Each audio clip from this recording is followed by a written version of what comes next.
Everyone knows and loves Marvel vs. Capcom, but what if its twin brother, the Capcom vs. SNK series? With the release of Capcom's Fighting Collection 2 and the crossovers in both Street Fighter 6 and City of Wolves, let's celebrate the greatness of this series and the history behind the rivalry. This is the Legacy of CAPCOM vs. SNK. Ready? Fight!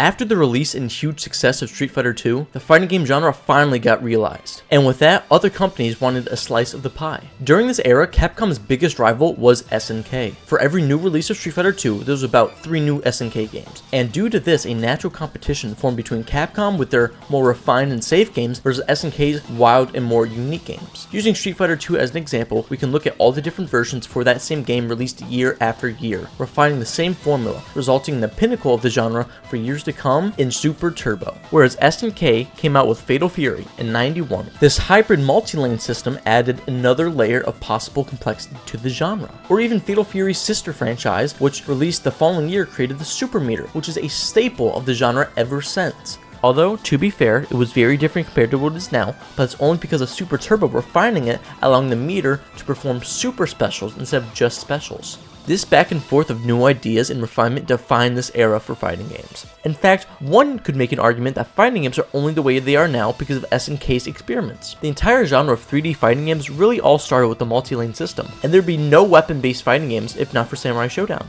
And super meters might not even be a thing if not for Art of Fighting, and let's not forget team fighting games all got their start from SNK's golden child, the King of Fighters. During this period, SNK's focus on improved mobility and combos and such titles like KOF was a complete breath of fresh air from the footsie mind game based loop that was Street Fighter 2. But this all changed with the release of Darkstalkers and Street Fighter Alpha. Instead of releasing the long awaited Street Fighter 3, they came out with a different approach, now themselves being experimental with the gothic horror and the introduction of the chain combo within Darkstalkers. This allowed players to press any attack buttons from weakest to strongest, giving a combo of hits for flashier, faster paced combat. This was a far cry from the link combos from games prior, and the sole reliance of special cancels being the end game of combo expression. Nowadays, there wouldn't be any anime fighters if not for Darkstalkers. Furthermore, Alpha was now a prequel series and also introduced staples of the anime fighting genre, such as air blocking, super gauges with multiple levels, and also creating the staple of defensive mechanics in the entire genre, the Alpha counter. It takes many names in other games, such as the drive reversal, counter tag, the reversal. This was a huge era for Capcom fighting games because they were no longer going the safe route. In fact, the art style of Alpha itself was exotic and a far cry from the sometimes brutal art seen in Street Fighter 2. But what really escalated this rivalry between the two companies was this guy. Yep, Dan Hibiki was a spit in the face to SNK. For those of you who aren't in the know, Dan is a combination of the main characters in Art of Fighting, Ryo and Robert, which I will say naming him Ryo really didn't help with the copycat allegations. Dan was a fighter with no power, had a pink gi and hair like Robert Garcia. Everything he did was a joke. One of the key components of what makes a Shoto is their Dragon Punch, which is a key anti-air any character should have if they want to survive. And Dan's had a random chance of actually being invincible. This alongside with his joke of a fireball, which was also yet another jab at Ryo because fireball actually didn't go full screen most of the time.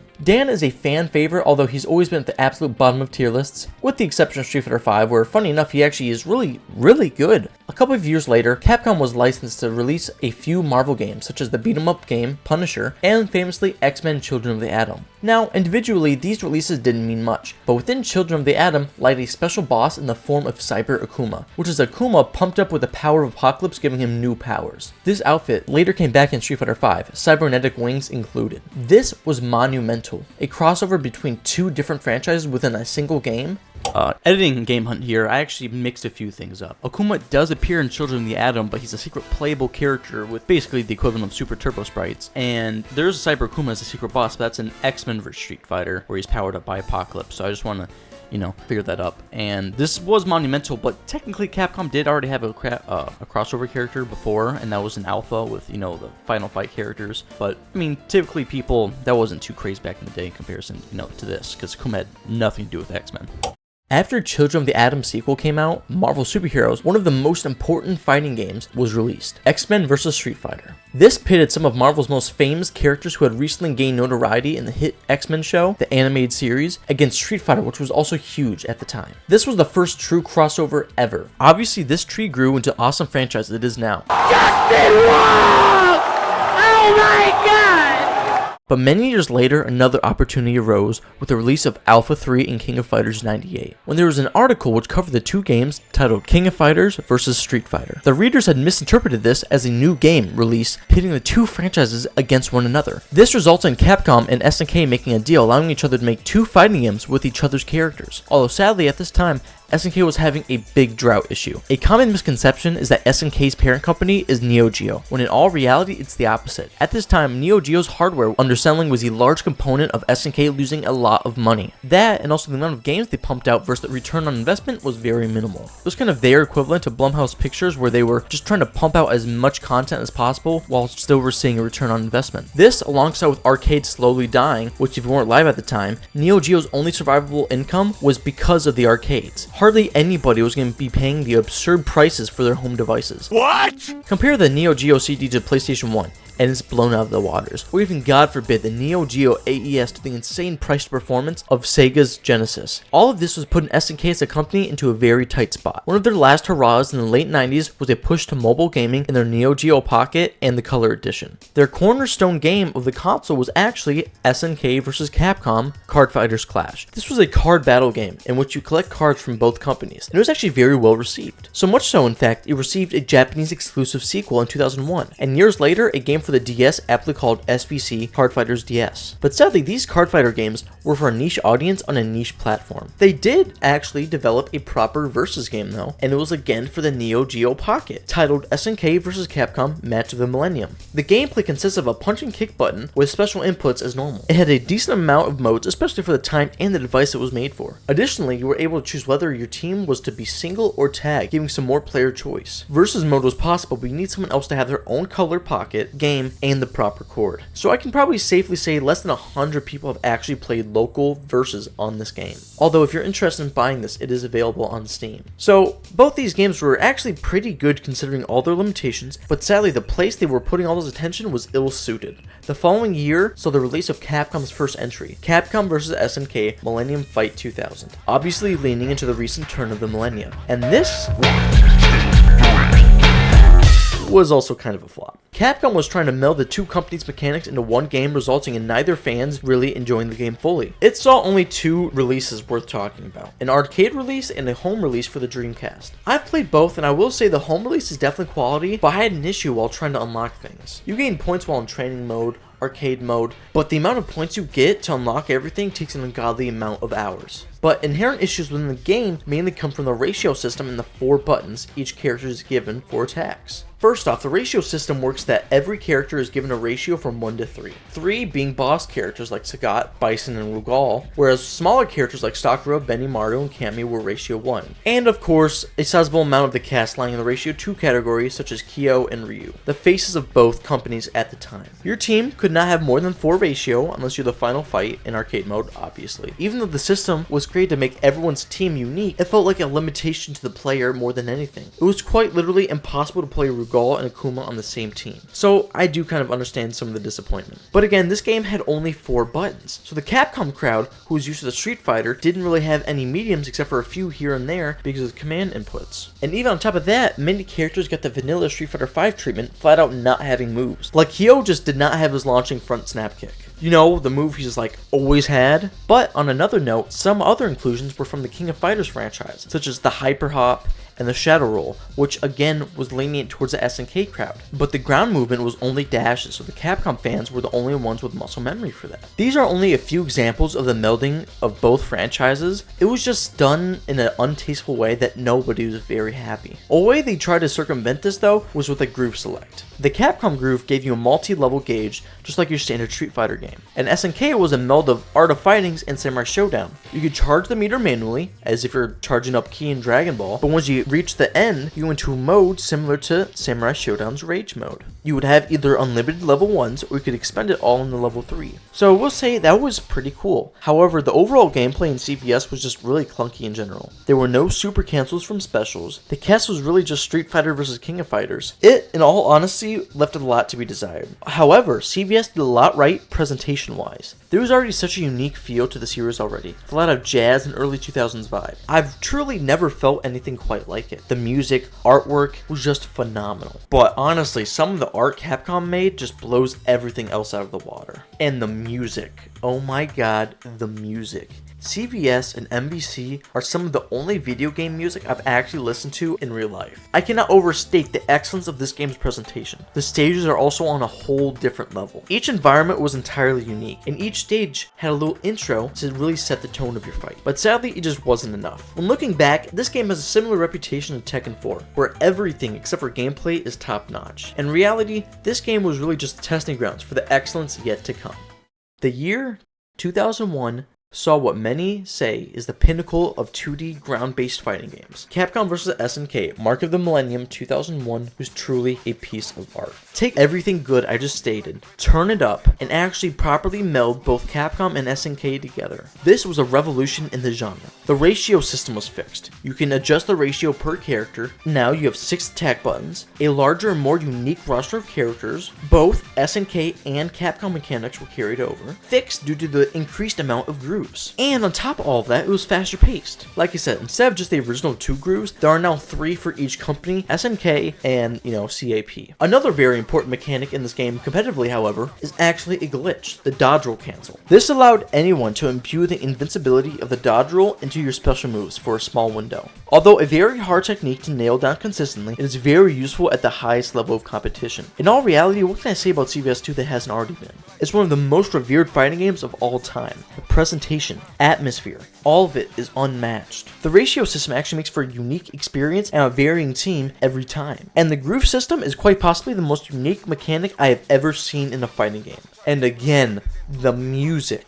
They fix a lot of the slugginess that was very apparent in CVS 1. Take for example anti-airs and supers. CVS 1 had 0 invulnerability. A jab could beat a level 3. A jumping short had the same priority of a DP. Overall, that game just doesn't feel right a lot of the time. It's fast and slow all in the same breath. But here things are proper once more. A rising tackle doesn't get beat out by a jump in. You can actually wake up super. This game just feels right. Although I would have still liked to see every groove have a super cancel, but that's just because I'm a combo guy myself. Furthermore, everything else was just spectacular. The stages are some of the best in the genre. You can make your own grooves. The style, the quality, all of it was just top notch. Although I will say it's quite distracting. We can see a character who was blatantly thrown in. Prime example being Morgan. Her art style and sprites just don't fit in with the rest of the cast whatsoever. But besides that, this game is just gorgeous to look at. For this video, I looked at both the arcade release and also the best port of the game for the PS2, so I've been told. Which, as I just covered, gives custom grooves, color palettes, unlockables, and many modes.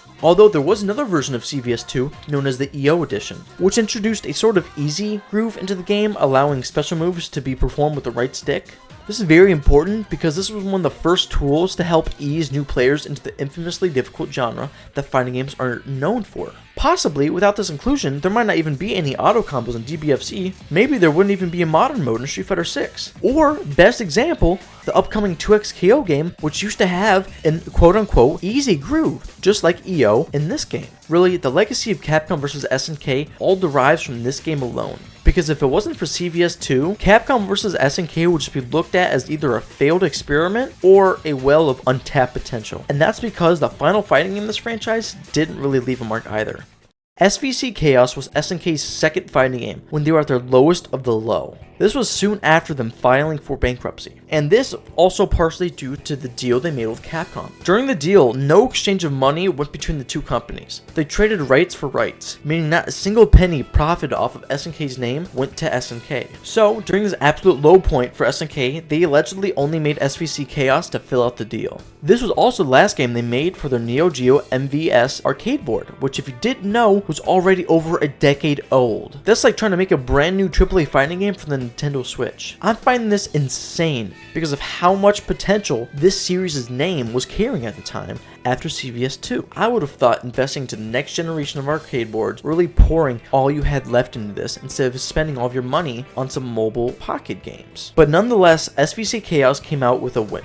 It didn't make any splashes, but was it really that bad? No, not really. It was actually one of the most unique fighting games I think I've ever played. With the somewhat recent re-release of the game, people have actually started playing it and seeing how much fun it is. Yes, it is definitely broken and not nearly as good as CVS2, but it definitely has its own identity. The atmosphere is a complete 180 from the city rambling and excitement from the bustling environment that is CVS2. It has such a dreary tone. To an extent, it reflects where SNK found themselves at the time. But the game is very ugly, to be honest. Yes, they definitely tried their hardest to stylize elements. The shotos are just kind of abhorrent. But by far, my favorite thing about this game is the roster. And I may be partial because it has Zero. And not only Zero, but GBA Zero with all of his unique weapons. The Mars people, Tessa, Mr. Karate, Genjiro, Earthquake, Shikai, Shiki, however you want to say it, Dimitri. They even made Violent Ken in this game. They made Violent Ken in this game. Or any of you comment, yes, I know Violent Ken actually was from, the Street Fighter 2, the movie, but, his first playable debut was in SvChaos. Although I will say the missed opportunity not having Dan Nabiki be absolutely broken. I haven't played too much of this game, but I will say it's fun. It's pretty sad to see this game get overlooked because of the situation SNK found themselves in. But this wasn't the end for Capcom versus SNK. Now, I'm not just talking about the DS card fighters, because there were plans to make CVS3, and there were even models made and everything, which, yes, means it was going to be 3D. Whether it was going to be full 3D or 2.5D, we'll never know. This later morphed into Capcom Fighting All-Stars, which there actually is gameplay footage of. Since Capcom no longer had any more big crossover titles, they decided to make their own with their own. But sadly, this game also got stunted in development and again turned into another fighting game. Except for this time, it was the genre's equivalent of lukewarm water, also known as Capcom Fighting Evolution, or if you're in Europe, Capcom Fighting Jam. This was an in-house Capcom crossover featuring 4 characters from a few Capcom titles, those being Street Fighter 2, 3, Alpha, and also Darkstalkers, with their newest IP, Red Earth. And also, they made an original character for the game too, for some weird reason that has recently been announced for Street Fighter 6 Season 3, known as Ingrid. I first played this game on the PS3 growing up, and I have about 0 memories from it. It is a very boring game, and I would honestly never play it again if it wasn't for YouTube. But yet, there was another game after this I would like to put in the Capcom vs SNK series, and this time is from SNK's side. Neo Geo Battle Coliseum is essentially King of Fighters' King of Fighters. It's a quite fun game. It's really unique. I've never heard anyone really talk about it. It's, again, King of Fighters, where they're just grabbing people from all these different SNK franchises, and it's very mobile. It's really cool combos. The art style it's alright, and honestly, I found the roster to be very diverse, and I think it's pretty cool. And the Ingrid equivalent for this game, it's kind of like if Jaden from Yu-Gi-Oh! GX met like Ben 10, so I thought it was honestly pretty cool. And no, I didn't just learn about this. I actually grew up playing this one on the PS2 as well, so despite being forgotten to history, this is a really awesome fighting game. It's a tag 2v2 fighter with a really similar feel to King of Fighters 2002, but even more open with movement and cancelable normals. If you haven't played it, I highly recommend it. But really, those were the last 2 games that were sequels, and that was the end of the Capcom vs SNK legacy. In 2022, SNK and Capcom partnered up to make some art for the big return of EVO. Many theorized this was a potential hint at CVS3, and to that, I still have hope for the future. But many people weren't necessarily wrong. See, this did end up being about Capcom versus SNK in a very different way.